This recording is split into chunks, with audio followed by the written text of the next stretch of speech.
All right. Well, we still got like 2 minutes.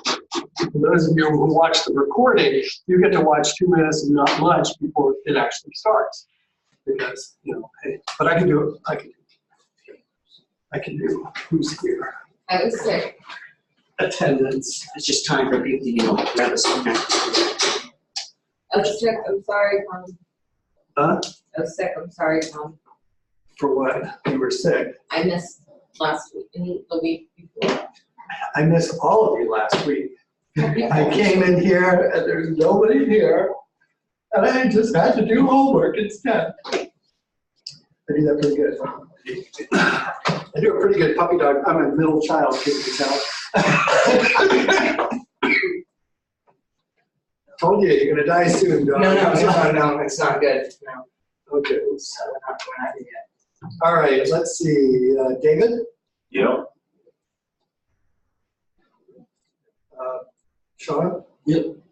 Dustin, I saw. Amanda, I saw. Yep. Dylan? Dylan? Going once? Dylan, going twice? Sold for $1. Oops. All right, Jacob? Good afternoon. Jacob, right? Okay. I can't move this over there, which is annoying me. Huh? No, it's because that's what's driving all of the monitors, and it's not quite enough to do it over the Wi-Fi, because it literally sends one stream out to each monitor. So that Ethernet cord is not on. You know, actually, that would be another question, but that one's not, but I'll bet I can go find one. I'm not going to work on it today. Ben. Adam. Here. Ken. Here. Ken. Here. Oh, okay. Just walk it in. Tyler. Here. Oh, sorry. I'm still working on names. Roberto. They're there. Cool. And Dawn. Dawn's not here. Yeah, what? No problem. So Dylan Douglas, no sign. Okay. Well, good. And we are now up to 1 o'clock.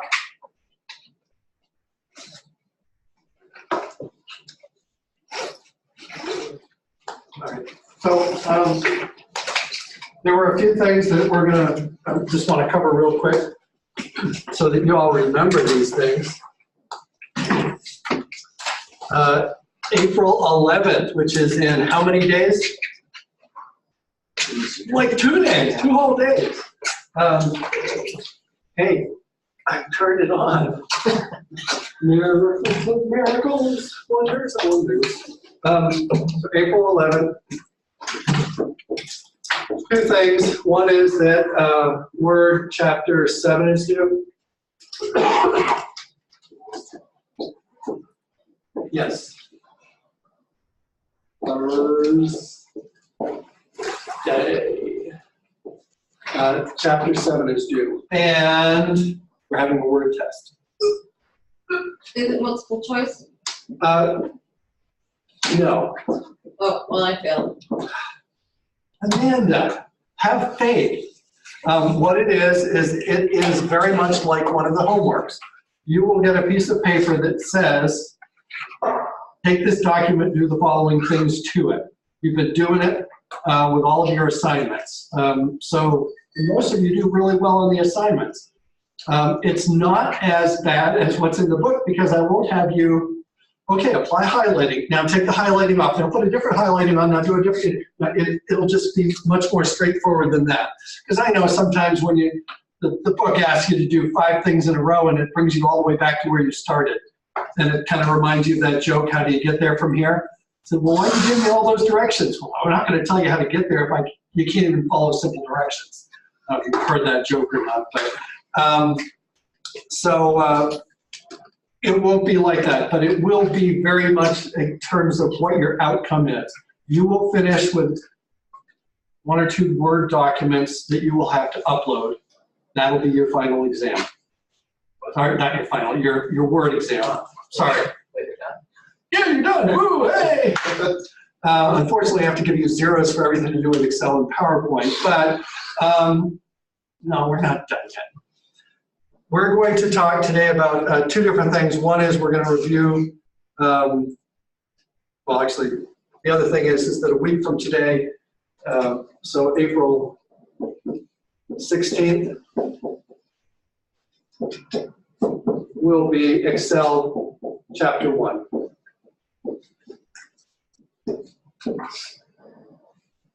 So I'm going to review Word Chapter 7 today, at least part of it, because I know one or two of you have actually already done it, but most of you probably haven't started it yet. If you've gone through the Word chapters fairly well and done fairly well, then a quick review should be all you need for the Word test. I am not going to ask you. You need to apply bolding by using the following methodology. I don't care how you bold something. I just want to make sure you bold the right thing. Whether you do a control, right, bold, edit, apply, text, whatever, I don't care. If you want to go find something that's already bolded and use the format, copy, paste, and then paste the format onto what you need to bold, I don't care. You just need to have the right thing bolded. The reason for this is that, and I know I've mentioned this before, you are, by going through what's in the book, being shown 5 different ways of doing the same stuff. How many of you here have ever bowled? You bowl the big balls?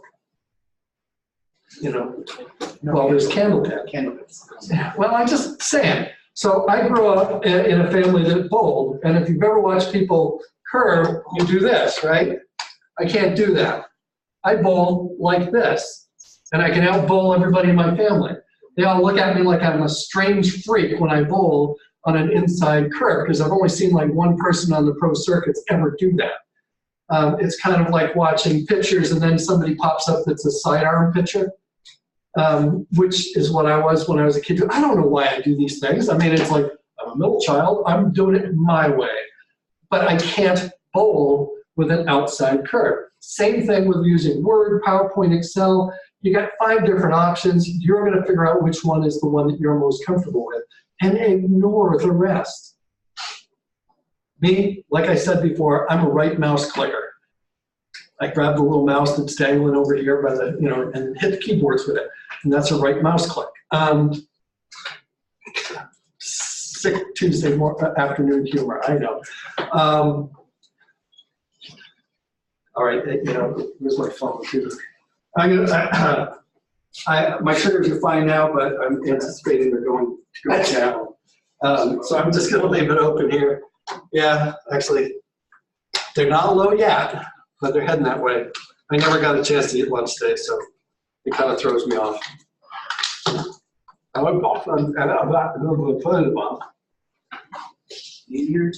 Pass now. I thought you were eating paper.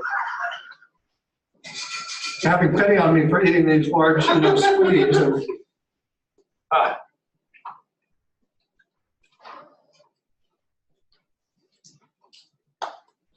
Bear with me. What? Did you want one too? No. I mean, sugar is sugar. Huh? Oh. There's nothing fun about these. I mean, it's better than eating lemons, I suppose, but with the skin still on. Okay. So there's 2 things I want to run through today. One is Chapter 7. The other one is we're going to talk about pictures. Because when you use pictures in a Word document, PowerPoint document, on your website, whatever you're using them for, if nobody's talking about where you get those, it's probably about time somebody did. So let me,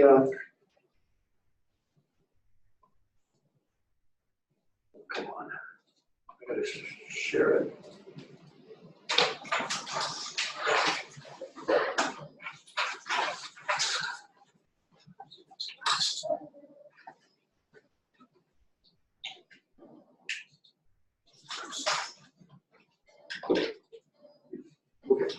Hopefully that's now up and all.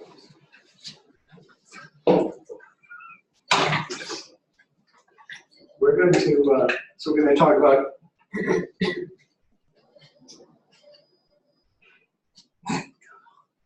F5, come on.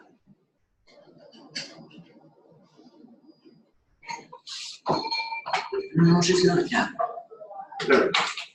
So we're going to talk about getting better pictures online. If you're like me, a lot of you would go to Google Images and search for it. Some of you might be Bing. I apologize. Perhaps you should take the lower version of this class. I don't like Bing. It's a really annoying place to go. So, you know, if you start and you want to find an image, you know, you can do it two ways. One is you just go to the Google search bar and type in, you know, Monticello. I don't know, pick something, you know, whatever it is that you're looking for. Best barbecue. Doesn't matter. You pick the topic and you can put it in there and it's going to pop up and you're going to get, you know, the entire web, images, movies, and the other options. And if you click the images, it will take you to Google's response to what you were looking for pictures with that topic that you gave it. But you can also just go to images.google.com and search directly from there. It gives you this picture, and it takes you to the exact same place. I happen to like to just, if I'm looking for something, I'm a URL kind of guy. My brain is full of them, so I'll just pop into the browser and just start typing image, boom, it's there, hit the return, and then type in what I want. And it's actually, to me, fewer steps than going from Google, doing the search, then selecting images and waiting for, you know, to load it. But it's a preference. So,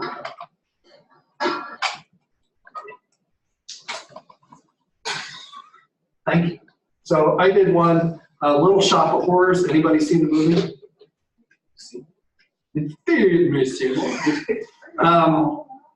Now, did you know that that was the remake?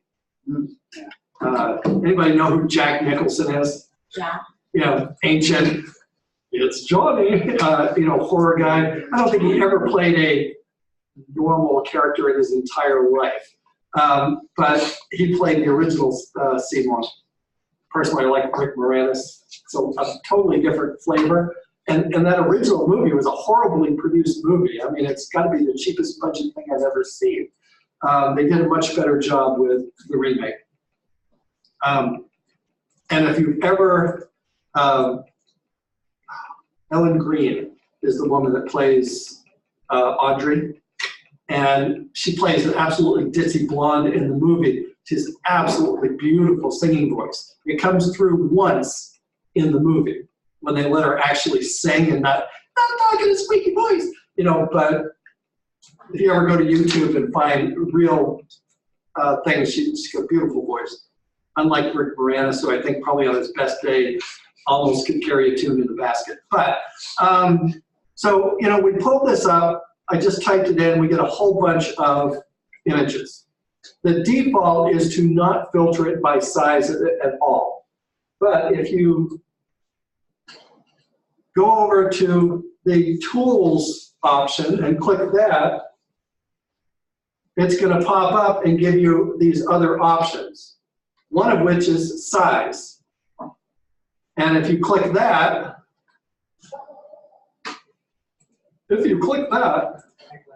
it'll drop down a menu and you have some basic choices. Any size was the default, large, medium, icon. If you're going to try to embed something in anything, don't pick icon. Larger than or exactly. So if you're looking for something, you can either pick large or larger than would be the two that I would recommend.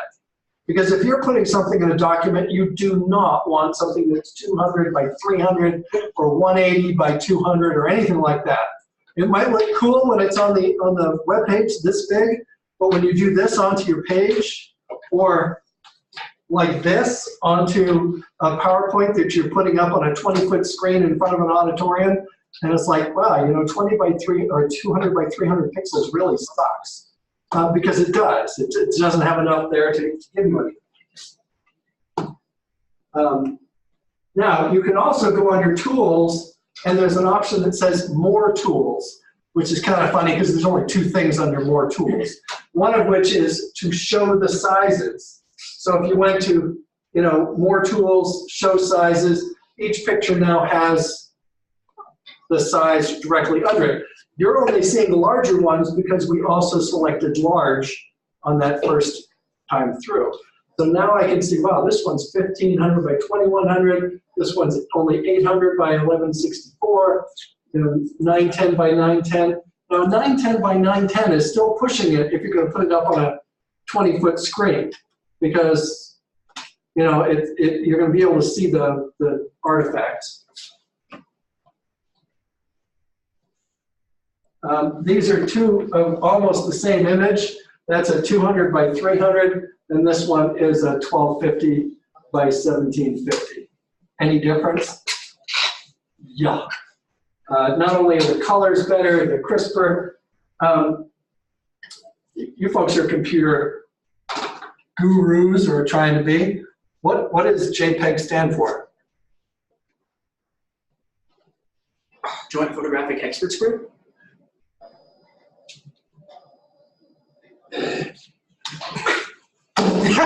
Not mine, but I'll use mine. Yeah, it's the joint, I think it's Joint Picture, but it might Let be me look it up. Joint Picture Expert Group. Because I know that MPEG is Moving Picture Expert Group. So. It is. I was gonna say Jehovah's Witness. So what happened is, if you go back in time, good time for a little history lesson, right? Back in, say, 1990 or so. Joint Photographic Experts Group. Yep. Photographic? Yep. I was close. Yeah.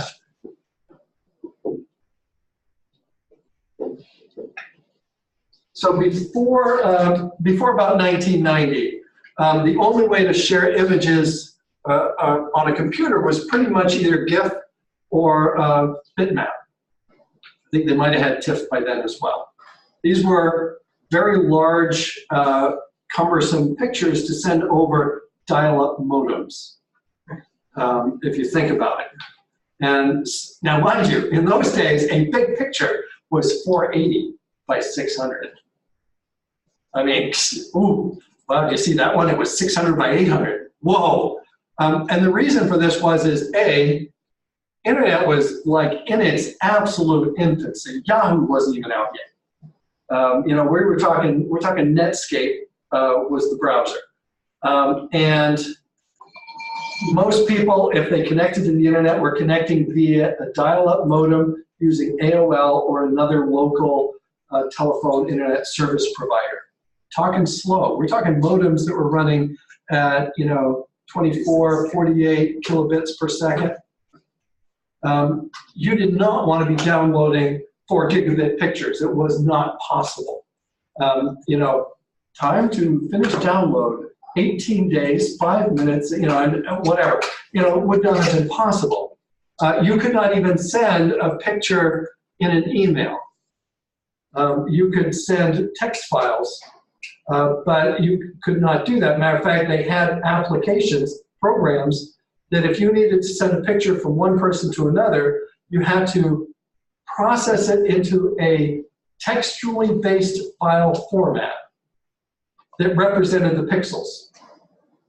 And then save that onto an FTP server, give that FTP address to the person you were sending it to, which you could do in an email. Then they would have to log into the FTP server, download that file, and then reconvert it back into an image. That's what it took in 1990 to send a picture over the internet. So the Joint Photographic Expert Group got together and said, what can we do to make this better? Well, bitmap, literally every single pixel in an image has all of the information for every single pixel. What are its red, green, blue values? What's its light density? How bright is it? All that stuff. All of that's embedded into this each and every pixel.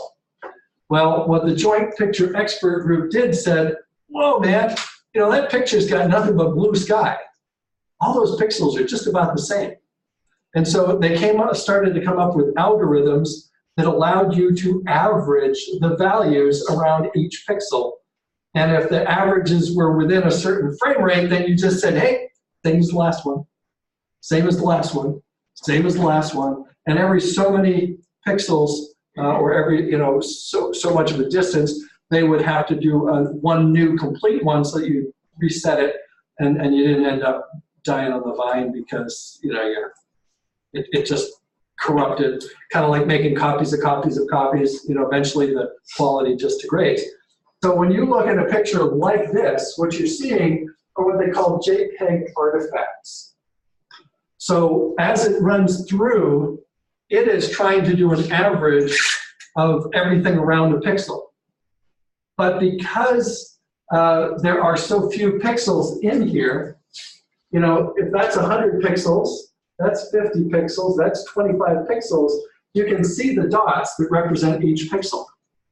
And the reason why they're not clear, if it was a bitmap, they'd be clear, because each pixel has its own representation, you know, of an RGB value and a light intensity. But when you go to a JPEG, it says, I'm about this based on my neighbors. And so you end up with what they call these artifacts. This has artifacts too. Do you know why you don't see them? Because each pixel is so much smaller, because we're talking about 6 times the resolution. So they're here, but they're going to be confined to the boundaries where it changes significantly from one pixel to the next. The problem is here, where it changes from this blue to this darker color where the building is, there aren't enough pixels there to change from dark to light without having these average pixels blow up and be all smudgy looking. But if we blew this up, we'd see some of that same stuff happening at the contrast lines. So that was the joint picture expert group. Now, JPEG has changed a lot in the last 30 years. Some of the things that have happened is that they've got much better algorithms for compressing that information. Again, the whole purpose behind this was to be able to take a bitmap and turn it into a much smaller file. And if you had a 480 by 600 image in a bitmap, I'm just going to guess, I don't remember, but you're probably talking about what's 500 squared? 25. 250,000. 250,000, and that's just for one piece of information per bit, not an RGB value. And an RGB value in those days, if you're doing 256 colors, was 8 bits per color. So you're talking about 24 bits per pixel. So 24 bits times 250,000. So you can see that we now have, as a minimum, what did I just say, 24? 6 million. Yeah, thanks. So we'll just call it a 6 megabit file. Well, megabit. And the cool thing, once JPEG came out, and they lost the E, but it's still JPEG. Everybody likes 3-digit file extensions.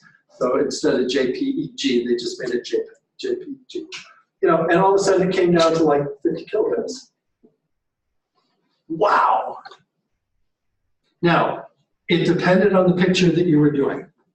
Same as with MPEGs. The larger the areas of information that are identical or close to identical, then the greater the algorithms can compress the data. Why? Because, oh, here's a blue, and I can go 100 pixels, and say ditto, ditto, ditto, ditto, ditto, and eventually you do have to put in, I forget what they call them now. They used to be, I did a lot more with motion JPEG, which before MPEG, there was motion JPEG. That was a real strange thing. So MJPEG, which then became MPEG. And in this one, what you were doing was you were sending, let's say you were sending 30 frames per second on a video. You were sending 30 JPEG images in a file stream. And they were being reconverted or converted back into a video at the far end. There was no algorithms for doing inter-frame compression. So if you did this picture 5 times in a row, you had to do the entire JPEG frame. But if you did this in MPEG, after they started doing inter-frame compression, well, this doesn't change.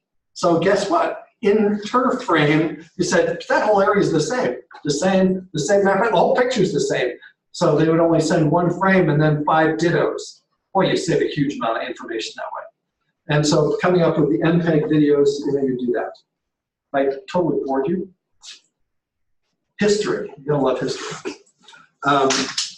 When I was working at North Carolina, we had to use one of the very first MJPEG video modems, transcoders. And it was a big, made by 3Com, and you ran the video into it, and it connected to the internet, and it had to go to another box like that, in some other city. I want to say that box was around $25,000, $30,000, and you ran the video into it, set up whatever your parameters were that you wanted, and then have the same parameters at the other end to decode it, put it up on the screen. It was for video conferencing in those days. And it used up, what did we use? I think the video took 16 megabits per second, run about a 480, television monitor, which in those days was phenomenally expensive, because internet bandwidth of that size was unheard of. We had to lease lines between cities that would do nothing but that. Nowadays, you have quality of service. You can arrange with the telecom companies. Hey, I want to lease. You can do it from here and connect up to Harvard down in Massachusetts. I'm pretty sure you could get enough bandwidth to run that kind of a stream. Except now, halfway decent video call is only going to run you a couple of megabits per second. So you get better resolution, higher resolution, better quality of the images, better frame rate, better quality of service. Why? Because, boy, the algorithms that they use to compress the videos have gotten so much better. Now, if you've watched videos online, you know that the more action and the busier the picture, that's when you get the artifacts showing up. You ever see that in a Batman movie or something? Everything's going like this, and it's like, wow, the image is getting a little less clear. You've seen it? I've seen it, and when I render my own videos, you actually have to crank up the bit rate in order to get rid of any fragmentation like that. Yeah, and that's simply because the algorithms only work best when the images are easy to compress. We used to grimace every time when I was in Texas. We'd work with people doing teleconferencing. And we'd go in and say, yeah, we want to turn this room into a video conferencing room. And you look around and the walls are decorated wallpapers, and you've got curtains on the walls that have all sorts of patterns on them, and you've got a wood table, with the grain all in it, and you look at it and say, this room is not a good room to do that. This was in the late 90s, and so it was getting better, but you're still talking about $5,000 to $25,000 for the endpoint. So you're spending a lot of money on the equipment just to be able to do a video conference. They did not have smartphones yet. They did not even have computers that you could throw the webcam on yet.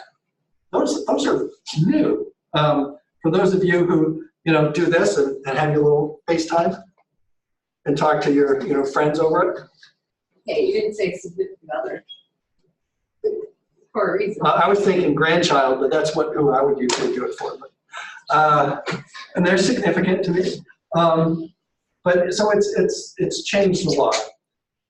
Anyway, that's all I wanted to really say about, go out, find good pictures using.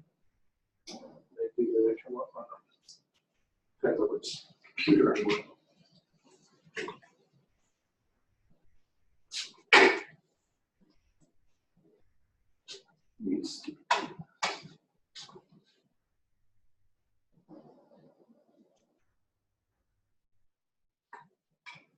What did it do while I was looking here?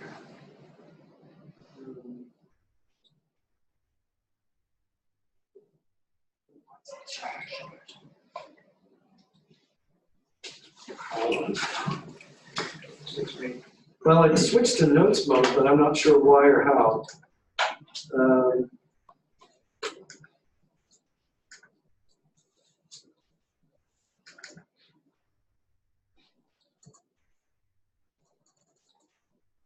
There we go.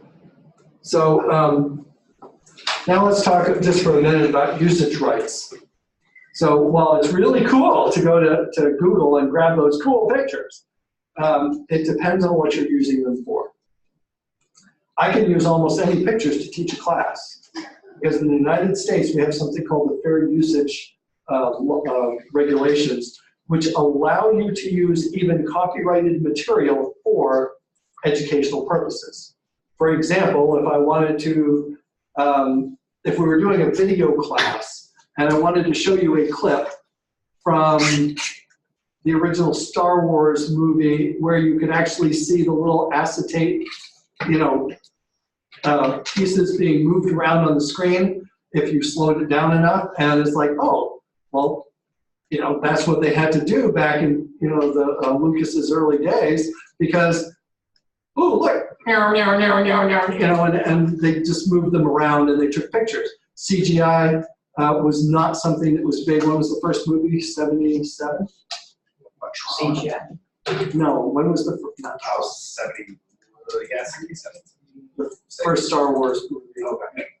It was back before they had access to CGI. Matter of fact, that's one of the reasons why Lucas did the movies in the order that he did them in, because there were things that he couldn't do in in episodes 1, 2, and 3, so he started with 4, 5, and 6. There was a reason for that. He just couldn't do that stuff, and part of his brain said, I'll bet you within 20 years, I'll be able to do those, and he was. So anyway, let's talk about how we figure out usage rights. I don't know, I put this up here. I went and found a really nice picture. The Messiah Stradivarius, 1716. Current value, if you went right to the bottom, $20 million. It is in as new condition 300 years after it was made. Not bad. I don't know if you know who Stradivarius is. He was an Italian violin maker. He was probably one of the finest violin craftspeople in the world. To own, buy, or use one of his apparently is an absolute privilege. They have better sound than anybody, ever since, as far as I know. I don't play violin. I'm musically impaired. I've tried to get disability for it, but they say no. So this violin you're looking at in display, you're looking at something that could buy half of Maine. But it's not half of Maine, 10%. It's on display at a museum now, so it's out of circulation. There are other Stradivariuses that are well in excess of $10 million that are still played on a regular basis by some of the top performers who play violin at some of the largest, symphonies and such like that. So when you get up to that level, apparently you can own a $10 million. I don't know how they, I suppose you start off rich, maybe. Hey, Dad, I'd like to buy a violin. Sure, I can. Okay, can I borrow the charge card? Okay. When you break a string. Anybody here ever see the movie The Red Violin? If you want to watch, it's a really good drama, sort of. I mean, it's not a dark drama, well, a little bit, but it kind of follows the story of a violin made back in the day in Stradivarius's era. And it follows this violin for hundreds of years till Samuel Jackson, or can't remember, Samuel Jackson or Lawrence Fishburne, or I just can't, I haven't seen the movie in a while. It plays the most beautiful soul-etching sound, you know, and people love it, but something bad almost always happens to it. So I don't know. We'll move on. So if I go here, the Messiah Stradivarius, type it in. Also under more tools, you'll find usage rights. And you can search for not filtered by license, which is the default. So you're going to see everything. But what if I actually need this to put it on a flyer? Yes? Yeah, I tried making a website and I took a really cute picture and used it as a background for the site. It just didn't work because it was copyrighted or something. Yeah, well, I mean, and people, you make stuff, you don't want people to use it without permission. Now, if you're making a website that's for a commercial entity or even for a personal, you know, use, then you'd have to find ones that are labeled for either commercial or non-commercial use. Commercial use, you're almost always going to have to pay something for it. Now, if you're running a business, one of the coolest things you can do is you spend your $69.95 or whatever it is, and you go out and you buy about 30,000 pictures on, you know, on a subscription. And then you can search to your heart's content out of that, and if you're lucky, you can find it. You can also, if you can't find it there, there are websites where you can go and purchase the rights to use a photograph or a background or a border or a splash or, you know, whatever it is that you need for your use at usually fairly reasonable prices. I've done it a couple of times for my business and never paid more than $7 or $10 for an image for what I'm using it for. Now, mind you, I'm not making a national flyer to be used for a huge fundraiser or a commercial entity. It's not going to be part of Ford's marketing campaign for the new F-150. It's nothing like that. So as a nonprofit, I get a different set of rates than I would if I was Ford. Just saying. But so again, as a here for this, it's a nonprofit educational facility for educational purposes. I can use just about anything I can find on the web. But there's a difference too. If I wanted to show you that Star Wars movie for entertainment, I can't. But if I want to show you part of it for educational purposes, I can. So the fair use doesn't say all bets are off, go ahead and use it. It just means that for an educational purpose, I can do that. You all remember growing up, every once in a while the teacher would throw a movie in. Oh, you folks have been doing so good for September. Let's watch a movie at the end of September. We've been studying, sea life, so let's watch Free Willy. I don't know, I mean, whatever it happens to be. I know, it's one of your favorites. So it's a matter of always having to balance it. You would have to make a hard sell to say that that was fair use. Because really what you're doing is providing entertainment for your class. Schools do it all the time and they really not supposed to. Librarians, if they know you're doing it, will probably grimace at you. It's getting a lot harder. Now, if you ever own a nonprofit or even a for-profit, nonprofits is a lot easier. There are 2 or 3 companies in the country that will sell you a license for 1 year that allows you almost free access to tens of thousands of movies for whatever use you want to use them other than commercial use. So you want to show them to your class. I mean, so a school could buy that license for 1 year, like $150, $200. And then you could show movies every Thursday night to anybody who wants to come in. You just can't charge them. You probably could charge them for popcorn, but not, they just don't want you using them as a for-profit venture to sell them. I'll bet you a lot of people still don't do that. Anyway, so that's the usage that you should be paying attention for. there are some that are simply listed, restricted to nonprofit use only, which makes it pretty easy to use if you're a nonprofit or a school or whatever. There's fair use, which I mentioned. Unrestricted on Google. Unrestricted is different from not filtered. Not filtered does not mean unrestricted. Just keep that in mind. But there is an unrestricted actual classification. And these are all under, there's two groups out there. There's the GNU usage rights, and you can go get more information about it. What's the other one? I forget. Public domain. Thank you. You know, there's the public domain group that kind of has these listed out there, so you can go and look it up. Almost all of them, you know, that have restrictions, you just have to find where they're being from. That was it. So that was, any questions about pictures and stuff? Okay, how many of you have ever maybe kind of fudged the lines there? I mean, most corporations do. Well, It's although, amazing how many times they get caught for not paying creators.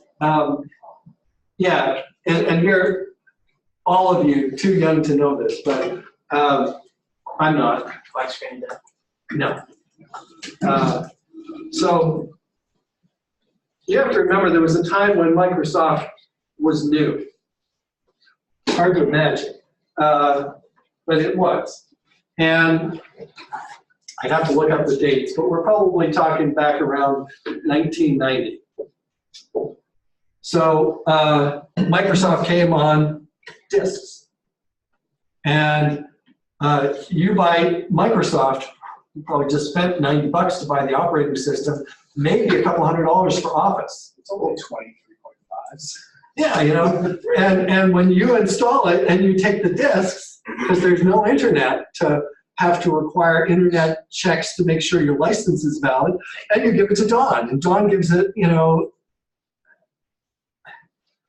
Don copies it and gives it to everyone. Yeah, I know, you know, and it goes around. Well, there's only so much that Microsoft could do about you at your house. The first big lawsuit, anybody know who it was against? It was a school. I mean, it was a college. Harvard. Oh, close. Yale, the other one. Yale University was fined $6 million for rampant unlicensed use of Microsoft products. They literally brought in a few copies and they got disseminated. And it, you know, I don't think Yale per se was going, you know, you go to the bookstore and yeah, here's your illegal copy, go ahead and put it on your computer. I think it just, because you have to understand, before Windows, you're running DOS.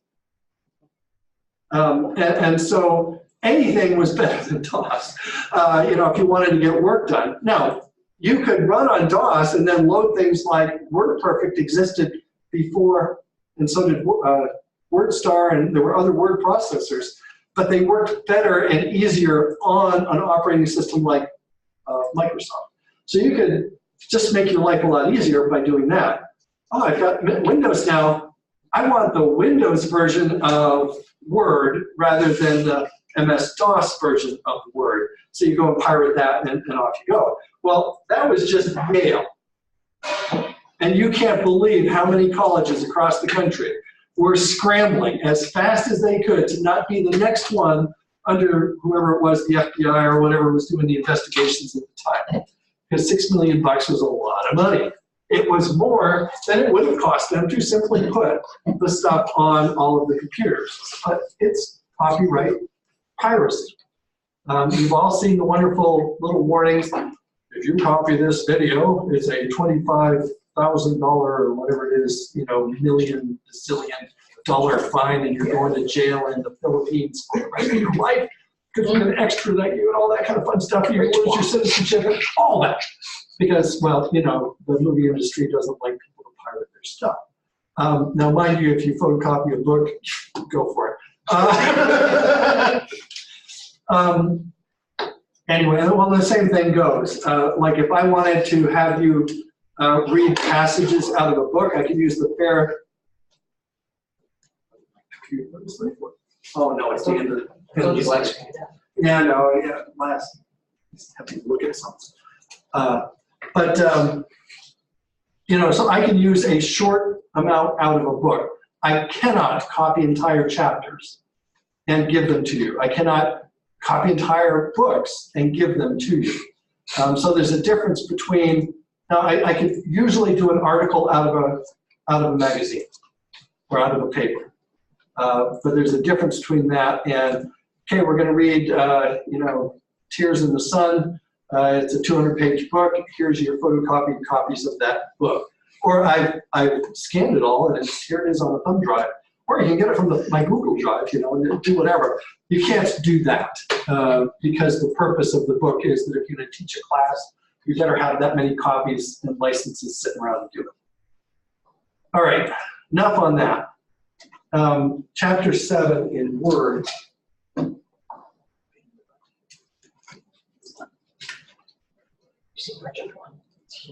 I know, it's done. Oof.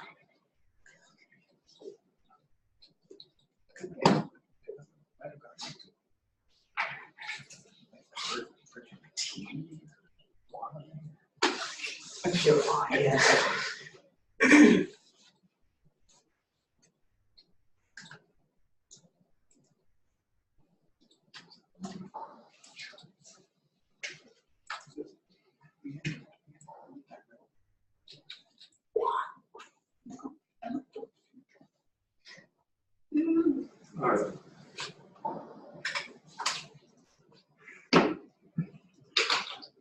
Okay, so you're all seeing the correct presentation. It popped up in presenters on mine, but the Zoom class is seeing the presenters, not what you're seeing. And I haven't a clue why. But I can get out of that.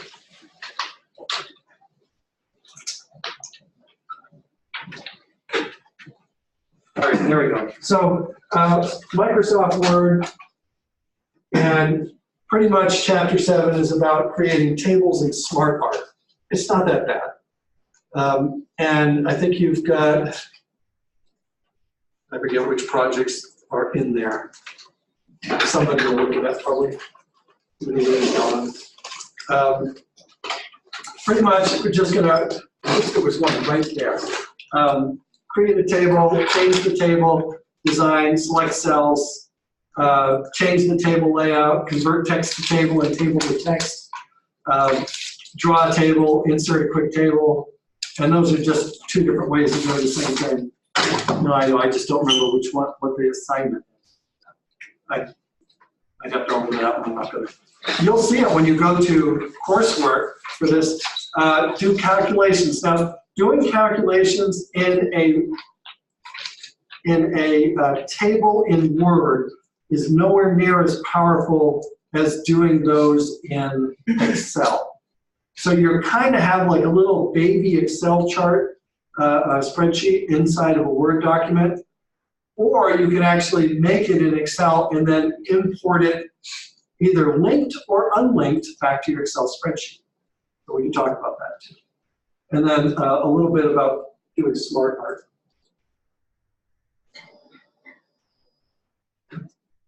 So creating tables, and we're going to cover this a lot more in Excel, but you basically have, I'm going to erase this because I'm assuming you probably got it all.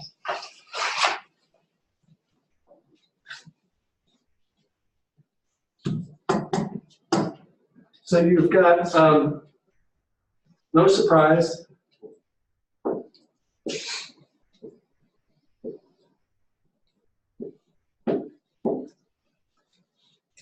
what are these called? Are you talking about the whole thing? Columns. Columns, right. And going this way, they are rows. And each one of these is a cell. You will have headers at the top that are the predefined headers from, well, actually, you don't have those, right? You have those in Excel. You don't have them here. They're there So this really is A1. So if you did a formula, you'd still use a formula equals A1 kind of thing. So if this was 5, and down here you said equals A1, it would display as 5. But I don't think it shows the A and the 1 over here on the sides. There's a, Oh, maybe they're is there. it like the grid line thing? Yeah, they talk like on showing B2 through B5, so they. Right, I just can't find, and I have to get out of the presentation to go see whether or not it really shows up in 2016 or Can't not. see it.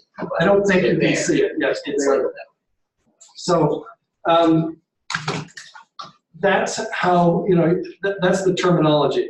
And that's the terminology with one exception. When we get into, if we get into access, these become fields and those become records. Just different terms for the same thing. So if you ever hear somebody talking about fields and records in a database, you're really talking about what we would call columns and rows.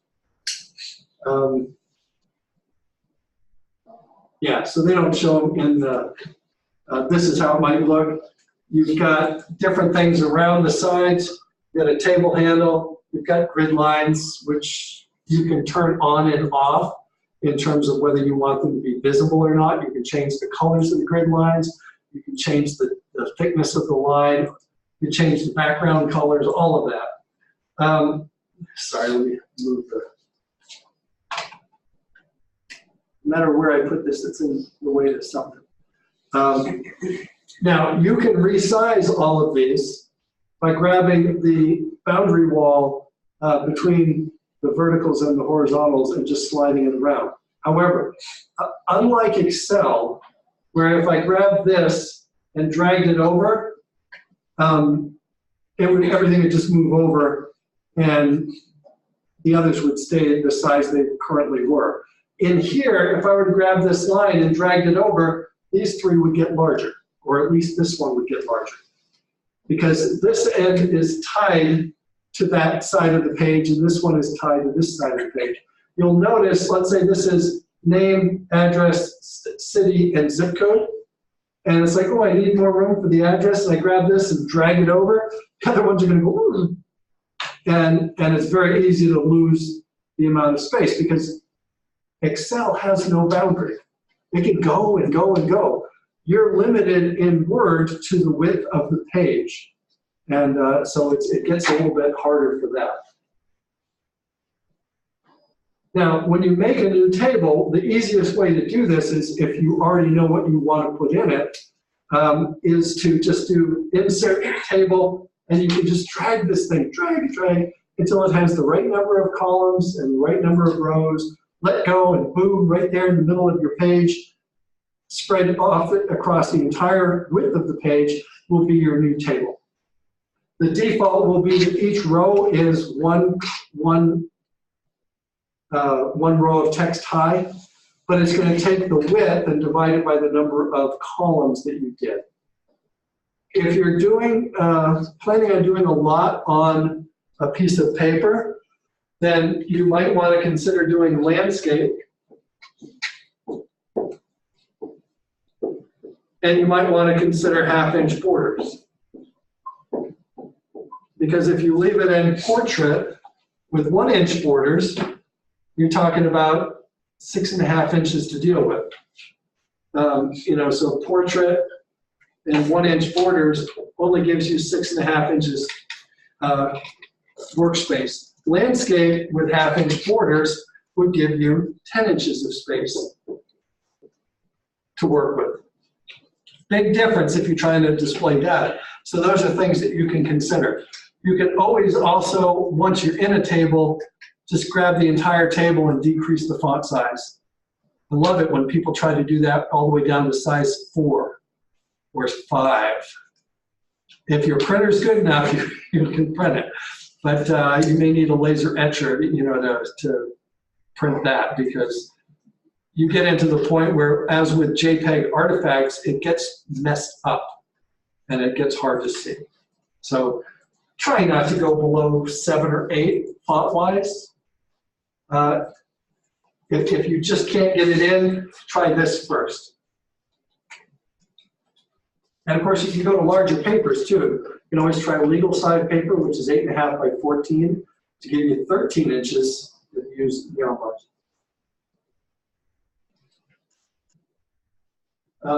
Let's go back up one more. No. You can also insert a table using the more complete format where you tell it how many rows, columns. How do you want to fit it? Do you want to have fixed column widths where it just automatically sets it, takes the width, divides it by the number of columns? Or do you want to auto fit to context? That way, as you're typing in the data and you type in a longer address, it'll fudge it around until it tries to fit. Of course, the problem is what does it do when all of the cells across a row, no matter how you auto fit it, can't fit? So that can become a problem. And you can also do auto fit to window, which will mean it will automatically, no matter what you do, take up the entire width, which is actually, I think, what it does by default. But I'm not sure why it's not shown here. Couple of things when you're going to insert a table like this. You open up a new document and you immediately insert a table. That thing is pegged to the top of the page, which can sometimes cause a lot of trouble because this is where the cursor is. It's inside the table. So, good recommendation, whether or not you're inserting a picture, inserting a table, inserting anything else, is before you insert it, just do a carriage return. And now, when you insert the table here, and you hit go to the top of the page, you're going to be up here, not here.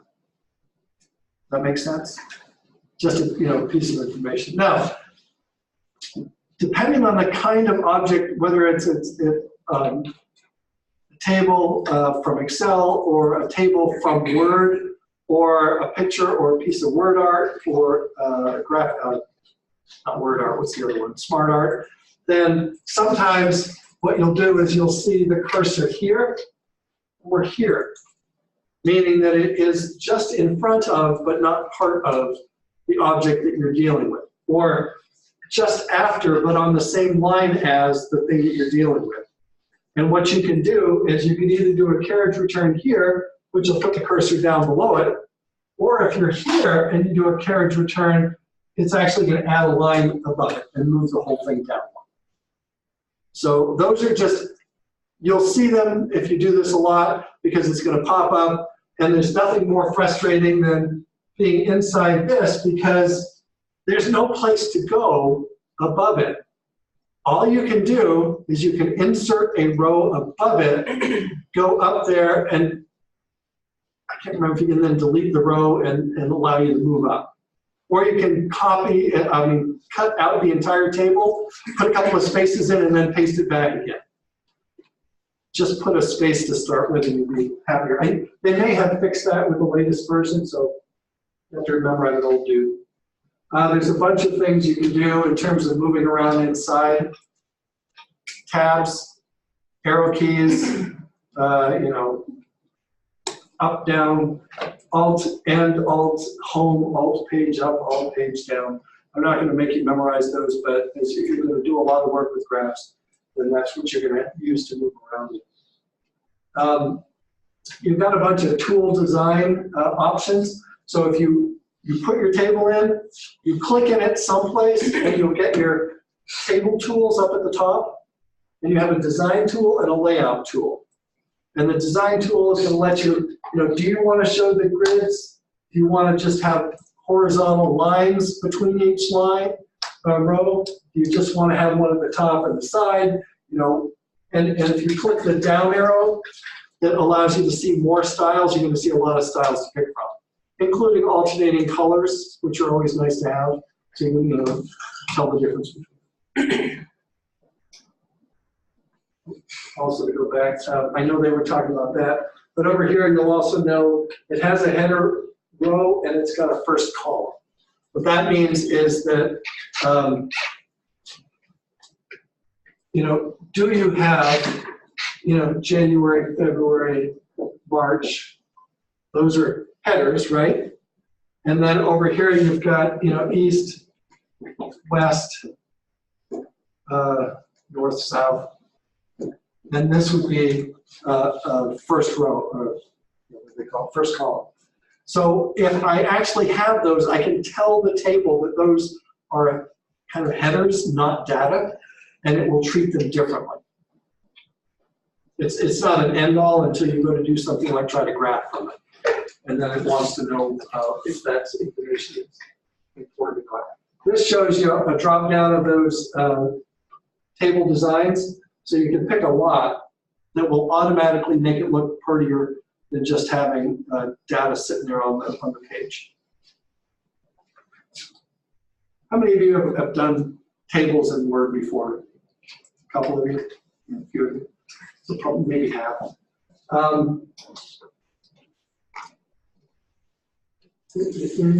You can change the shading inside of any of the cells or the entire table.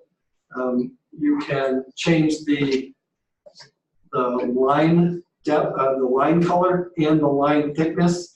You change, okay, the header row, I want to have a double orange line under it, but everything else I just want a black line or a single orange line or whatever. So you can format it just like you would in Word, just by going up, highlighting the things you're dealing with, and then changing that under the Format tab. Borders. So if I'm in this chart, if I start in this cell, I can do Shift over, down, and it's going to highlight those cells until I let go. And then those cells will be highlighted, and then I can change whatever format or delete or add or whatever I want to do. But I can also go to the left of the entire row with the mouse, and you'll click here and it will highlight the entire row. So if I wanted to highlight, the header row, I can just click here and drag over, with the mouse, and it will highlight those. But I can also just go to the side, off to the side, and you'll see a different arrow showing up. It'll be that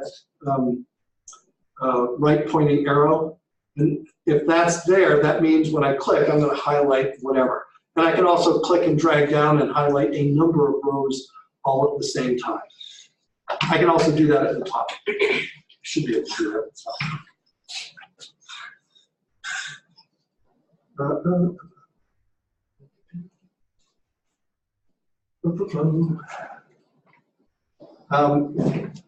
If you wanted to have, if you had Bob's your uncle.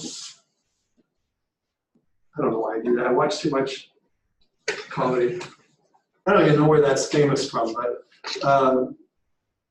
if you only wanted to highlight Bob, or Bob's, you can go inside that cell with your mouse and highlight just Bob and hit Control B for bold, or go to the bold mark and just make that bold. So you can change textual formatting inside of one cell.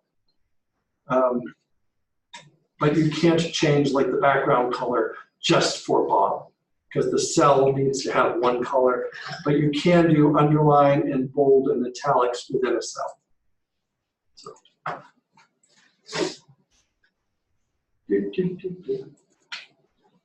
Hey, here's where you get to think. Use the tables feature to create boxes of information called cells. What if we got it all wrong?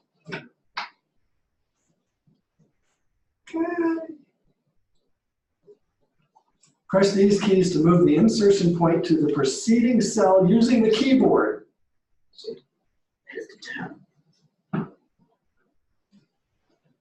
You got a Shift and Tab. That would be correct. And the same thing goes to, I mean, this is in Word as well. If you did a tab in Word, in regular Word, it's going to tab over. You can go back tab by doing Shift tab as well.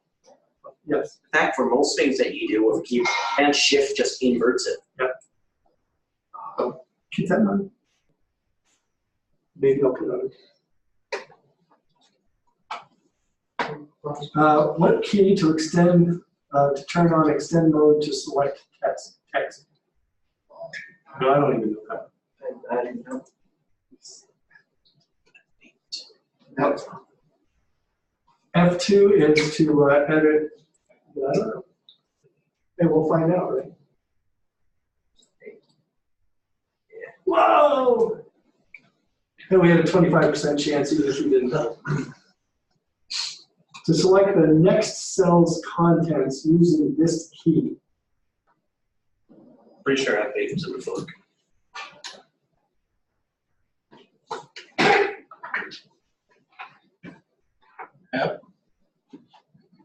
Pretty sure it's this tab, right? Yes, so tab will take you to the next one. You can't, unlike in Word where you can actually insert tabs into text. So, one of these cells can be as big as you want.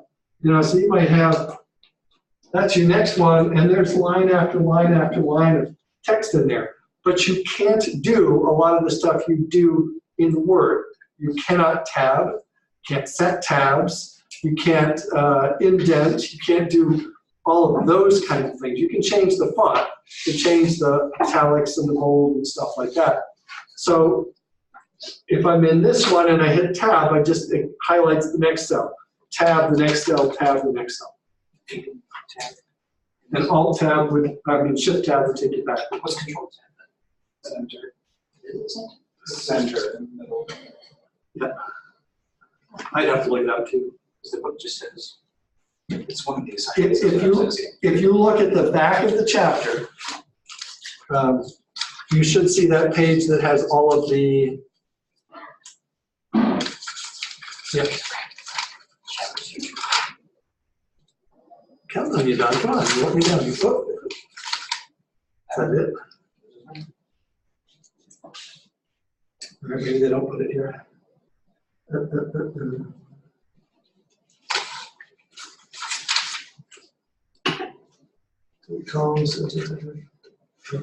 Well, never mind. I've got a handout I'll try to get to you for next week. That literally it's believe it or not, if you went and looked up shortcuts for Word, it's like a 16-page document because you can do shortcuts for everything in it. And I have a copy of it. I can make copies for people or put it up on the web. Have I read it? No. There's a search bar that'll tell you to do it. Yeah, right. Go look in the and I'm not trying to belittle it, but the fact is that for somebody who's been using Word for 35, 40 years, 35 years, whenever it first came out, I don't remember. There's more features there, and I've not learned them all. And it hasn't inhibited me from writing thousands and thousands of pages of documents. All right. I'm going to take, I know a couple of you have already stepped out. Let's take just a couple of minute breaks. So, 4 minutes. Hey, one kid took off. Huh? One guy took off. Oh, Roberto. What, nobody wants a break?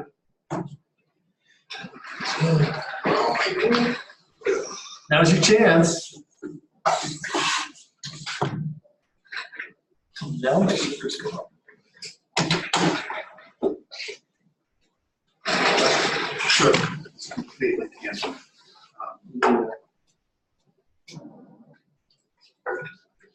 Device called power conditioner. Sure. Yeah. I think there's any benefit. So yeah, if you're using a power conditioner. So over in Hal's office, we have a surgical suite. And over in Kathy's office is the monitoring station for all of the surgical suites. The problem is all the wires have to run from from Al's operating suite over to Kathy's monitoring station. Now the monitoring station isn't in that room because it's also the monitoring station for 4 other surgical suites. And that way you bring all the technology infrastructure together. You still have some in each operating suite, but you want that center database and everything in one spot. Well, light ballasts, regular power cables, radio frequency, waves, all of those things can mess with stuff. Well, you've got a heart monitor, EKG, or an electroencephalograph running, and you're trying to run it back over, the signal back over to where it's being monitored in the other room. And you don't want interference. Now, power conditioning is not going to solve that. Shielding in that case would, but the power that you're delivering to the machines that are actually operating in that room or even in the monitoring suite would need to be as clean as possible so that they don't interfere with, whoa, look, it dropped down. We better administer more whatever. And it's like, oh no, we just had a voltage drop. Or, well, look at it, they're going into tachycardia. No, somebody turned the microwave on. Things like that. So power conditioning can be important. Now, power conditioning would not solve, the interference that you get in a signal. And Duke hired me a couple of times, and so did UNC Chapel Hill's hospital, to work on their equipment in surgical suites when I was down there. So you have to think about that stuff.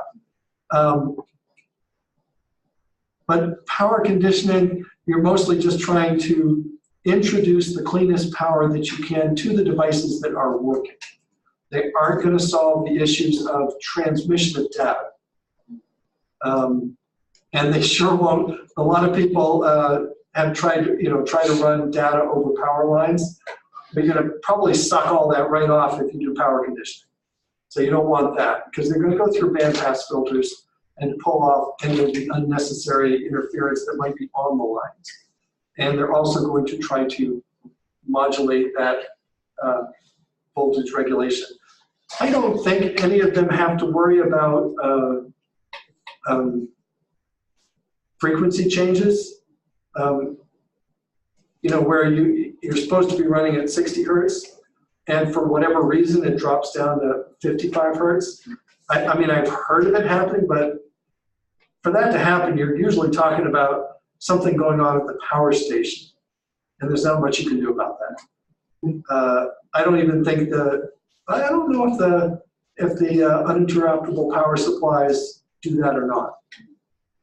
I did have one inverter one time that very specifically ran a square wave at 60 hertz, and it could not be used for certain equipment, but it could be used for others. But that was, it was specifically designed for electronics equipment, but good luck trying to run a drill. So different things ran differently. All right.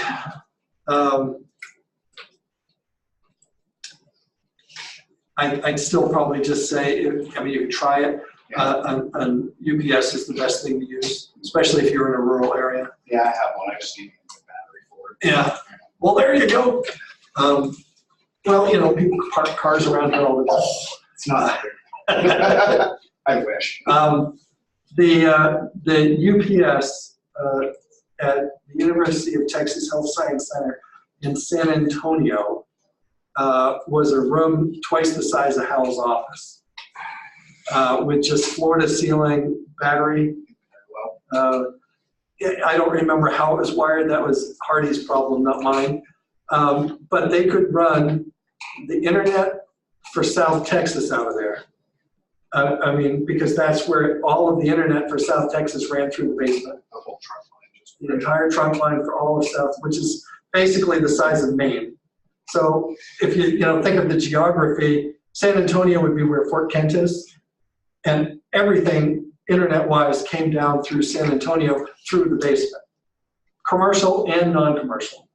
Every school, library, hospital, medical facility, everything was in the basement of that building. So they had to make sure that all of the equipment that ran everything out of there. I mean, we're not talking about running the equipment at the other end, but we are talking about making sure that if the power went off in San Antonio, that Brownsville didn't lose their internet. And they could run all of the phone systems inside a 6,000 person facility from that room for almost an indefinite period of time. And they could run the servers that were stored down there. Now, most of the IT servers were in another facility, but it was one of those weird things. The servers were run in a server farm upstairs in the IT department, but all of the switching rooms were down in the telecom center. So they had to be able to run all the switches and routers throughout the hospital, well, not the hospital, the medical center, from that one room. And so they had this giant bank of UPS battery supply to provide all of that. Wish my house had. Oh, I know. I mean, of course, nowadays Tesla would walk in and say, oh, you want to replace that here? Here's a Tesla wall. Here's just two of them. That'll be good. Yeah. All right. So we were still talking. Let's, I'm not going to spend much more time. I know you can insert and delete rows and columns. Do cell borders to your heart's content. What did I miss?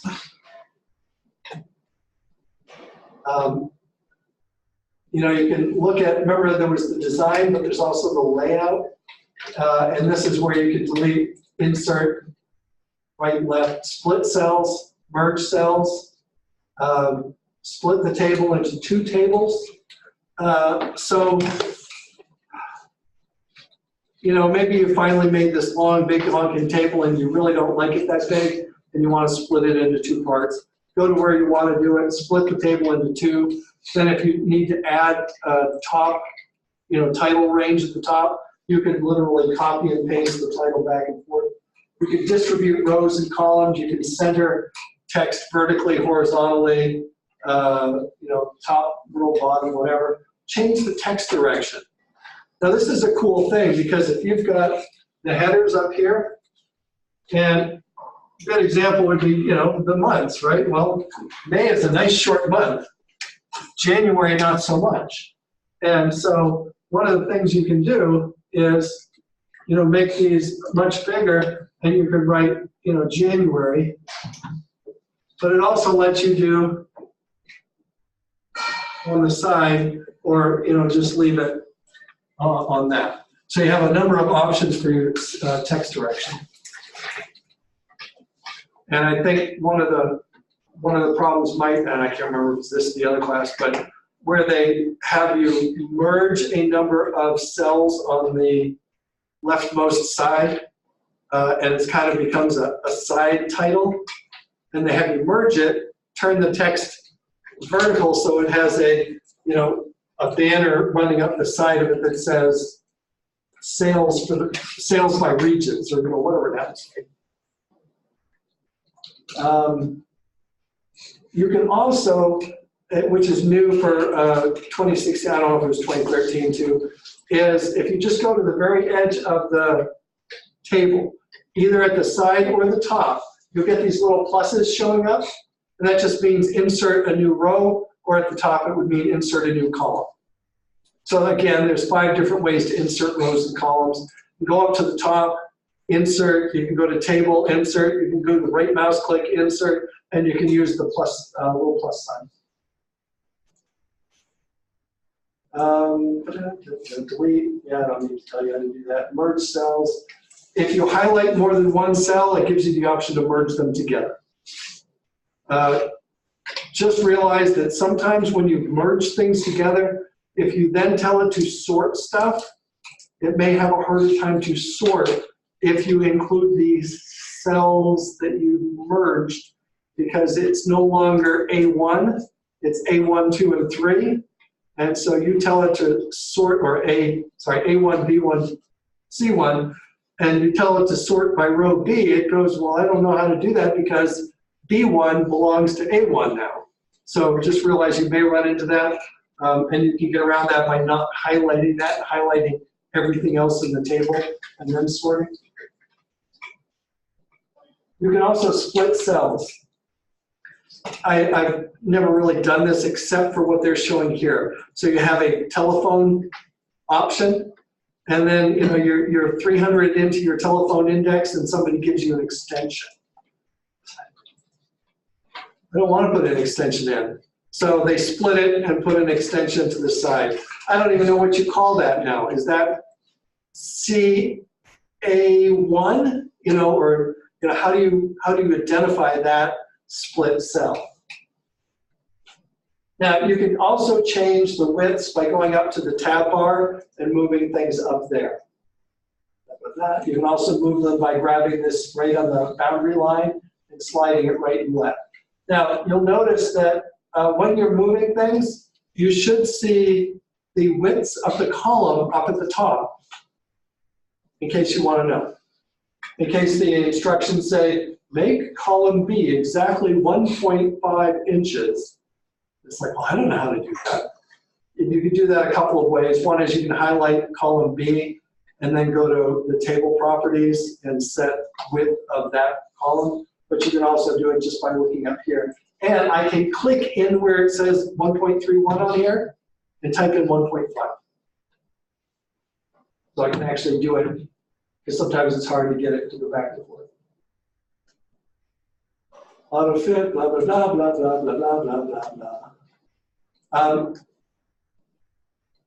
You can, if you select repeat header rows and the table goes beyond one page, it'll repeat those header rows on the next page. So if you've got this long chart, then at the top here you've got your header rows, and you keep adding stuff in here, and it goes off the page, well, the next page is going to start with the months at the top. You don't have to do anything. And if you change it, add some more rows up here, some of those rows just drop down below underneath the headers. And if you delete rows, it moves data back onto this page and leaves the headers. If you finally delete enough that you no longer need a second page, the second set of headers disappears. So that kind of just is a good one to know if you do that. You don't have to split the table. You can leave the table, let it roll onto a second page, and just make sure you have repeat headers at the top. Margins. Cell margins. Text direction, we talked about that. I'm going to leave table properties, but you can set the table properties for the entire thing.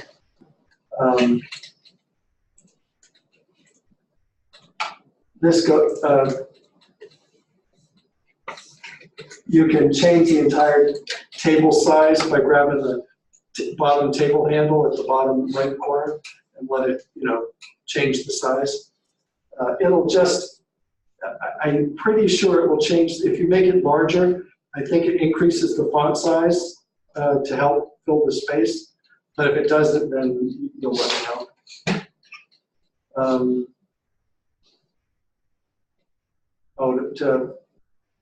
To move a table, the little square with the 4 arrows in it, if I click that, I automatically highlight the whole table.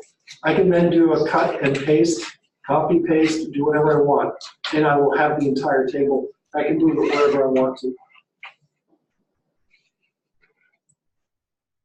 Yep. So there's also an option to convert a table to text and to take a set of information. So if I was on just plain old Word and I wrote, Tom, tab, Bickford, tab, faculty, whatever, Bob, Smith. I'm just using a line. teacher, whatever. Those are tabs, by the way, they're not underlines, but, hey, T with a caret above it doesn't help either. So I just typed this into Word. I can highlight this, go up to the table properties and say text to table, and it will change this to a table. Or I could take the information in here, highlight it, and say turn it to text. And it will replace all of the cells with a tab in between them. There are times when you really want to do that. Draw tables, quick tables. So there's a number of things that you can do in Word that are the quick tables. One of those, for example, would be to do a calendar. But open it up. It's one of your assignments. Take a look at that, and you'll see a number of different options for making quick tables. You can do calculations in a table. You just have to open up the formula set. You can't actually type in them and say equal, but you, from a cell, open up the formula part, put the formula in it, and then when you hit OK, it's going to apply it.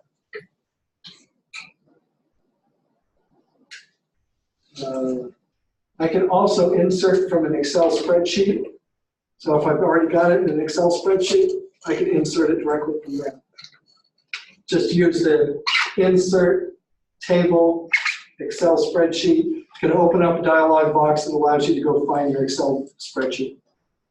I can also, from the Excel spreadsheet, just grab the data that I want, copy, go to my Word document, paste, and it's going to pop up and ask you, do you want to, it should ask you, do you want to insert it as a link, or do you want to insert it as a, just a paste of it? So one of those, if you change the Excel table, will change in your Word document, and one won't.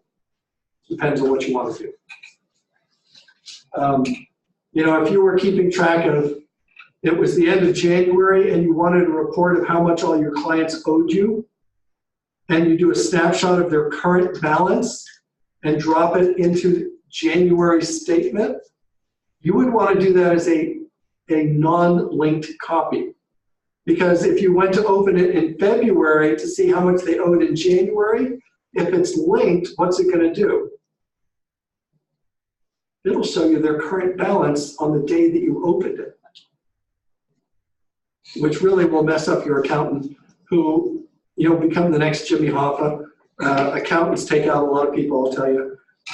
They get really frustrated with us humans who, what do you mean I shouldn't have linked it? Smart art. Part of your homework assignment is to insert some smart art, and again, you get this from Insert Smart Art, and there's a lot of things. You've got lists, processes, circles, hierarchy, relationships, matrices, pyramids, whatever it is that you want to display. And you're going to be able to go in, pick them, and each one that you pick will give you options in the list. So if I picked cycle, then there's going to be a bunch of options here to pick the one I want. One that I use with the folks that we work with when we're talking about engineering all the time is, if you're familiar with the engineering cycle, it is, define a problem,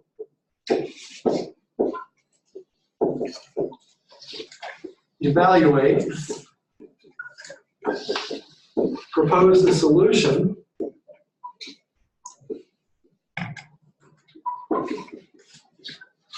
test, and repeat. There is no such thing as being done in the engineering world. It's why you no longer drive black Model A Fords. Everything changes. Why? Because, well, I think we can make a brake that stops 2 feet shorter than our current brake. Because currently, if you slam the brakes on at 60 miles an hour in the Ford 150, I just use Ford F-150, but It takes us 83 feet to stop. We want to be able to stop in 81 feet. What do you think we could try to do? Evaluate would be to kind of brainstorm, come up with some ideas. Then you actually build it, propose the solution, go out on the test field, try it, and then decide whether or not, the new problem is, okay, can we do it in 79 feet? And around and around and around. Of course, you get down to 15 feet, that's where the airbags go off. And, I was just braking, dude. So it's a matter of that. That's a perfect example of using one of these cycles because it's a circle. The default cycle pops up with 3 things in it. So I have to insert a 4th thing because I've got 4 things in my cycle. But I can have 8 things in the cycle. And you do that by, once you have it open, it gives you the options on the side. Let me see if there's a slide for that. Yeah, so they have this, they have the textual version of what you're looking at. This has 3 things with each one has 2 smaller options for it. And I can edit it right in here. And right beyond follow-up, if I hit a return and then a tab, a shift tab, it'll move it back out to the highest level. And I can add another one. It tells you how to do this in the book, but lets you do it. You can change sizes. One of the things I've always found the most annoying with smart art is trying to get it to fill the page because it tends to have a lot of space around it. And so it's like, I want to make the circle bigger and fill the page. So one of the things you can always do is set your margin smaller. Just try to go with it from there. I'm not gonna. Blah, blah. I'm done. Questions?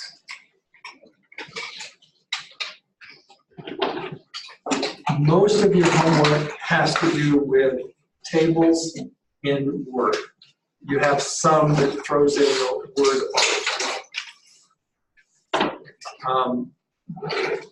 I will see some of you on Thursday.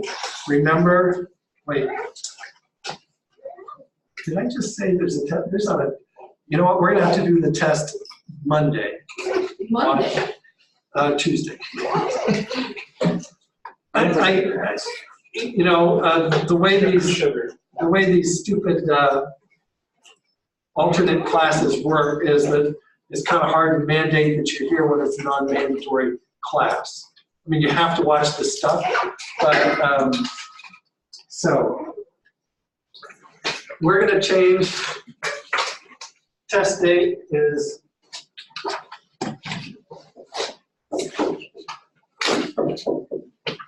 what's that, May 16th? Yes. It is 4/16 for Word. Now, that doesn't mean anything else is changing, but it'll be next week. And it takes about 45 minutes to an hour to do it. And then we'll finish up class after that. Have a wonderful couple of days. Remember, there'll be a video from this class, and there will be a video or a Zoom conference, either one, on Thursday.